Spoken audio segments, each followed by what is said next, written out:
From then on, when I was with a Buddhist patient, I was a sincere Buddhist. When I was with a Christian, a Christian. When I was with an atheist, I only needed to know... Como Walt Whitman. Como Walt. Yeah, whatever.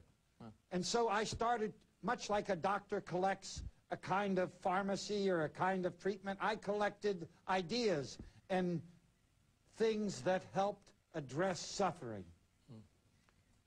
I already knew humor and love were the big ones. Wonder, curiosity, poetry, music, they were helpers of love and humor. Love and humor were the great masters.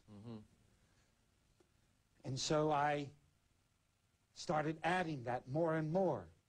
I started carrying toys in the pockets of my doctor's gown, and let's go many years later, when I started to take clowns to very poor countries that had no pain medicine.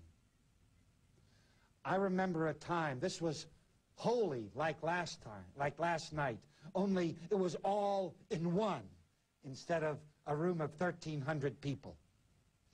We were right after Estonia got its freedom from the Soviet Union. I said, let's go to a country who just gets its freedom so we can taste this feeling. It was after 2 weeks of working 10, 16 hours a day in hospitals of poverty where they have no medicine for pain. So when a child has bone cancer, they just scream in pain. They just scream in pain, and the mother sits there faithfully loving them and stroking them while they scream in pain. It was the last hospital of the trip. It's impossible to say the fullness and feeling of joy of spending 2 weeks to take suffering. Well, I went into the hospital. I saw this mother stand outside of the door, and I saw her crying, and I knew the clowning was not for her, but what was behind the door. I walked through that door, and this was 7, 8 years ago, and I remember exactly like it was a movie you're showing me. And there was a young boy, 6 years old, named Rido. I never even hear this name before.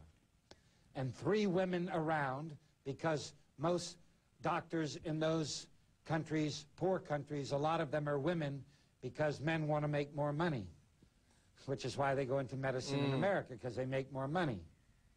Claro. So 3 women were around his table. This was a burn hospital. He had 80% of his body burned. The tiny little face had no burns, and everything down to his knees was 3rd-degree burns. If you haven't seen what that looks like, you cannot look at it. Your eyes are not prepared. I'm a doctor. I could see that he was covered everywhere, ears burnt off, horror, except for this beautiful, unburned little part of his face. He was screaming, blood-curdling screams, which is why his mother outside the door wept like Mary wept. It's so hard for a parent to see a child weep so. And they were getting ready to change the bandages, and if you're to live through this kind of burn, you must change the bandages, frequently clean it, because infection will kill you, because your skin is your protection. An hour and a half it would take, and we just went in at the beginning. So I knew that they were ready for an hour and a half of the worst possible screaming. But these women, they were focused. They were not... Most men, if they were in the room, would leave. They couldn't even take the screaming, much less be focused to change these bandages. And they knew they had to make pain, because when you clean a wound, you take scissors and you cut skin. You can imagine if I take your skin and cut it with no pain medicine, what that would make you do, scream. And this was Rido's every moment. And I'm standing there as a father of a child of the same age, a doctor way back in the back of a clown's costume, weeping, going, what can I do for this boy? I see that they don't even have money for gloves for sterile technique. And so I abandon my scientific training and I go up to the boys. They move away for some preparation. And so I walk over to the boy and I look down and I see his face, and it was his choice. I could have scared him, okay? But in this time with this boy, the boy looked up at me and said in Estonian, "You're beautiful." I am his. And I went around to the head of where he was being worked on. I don't know what I did for the next hour and a half. I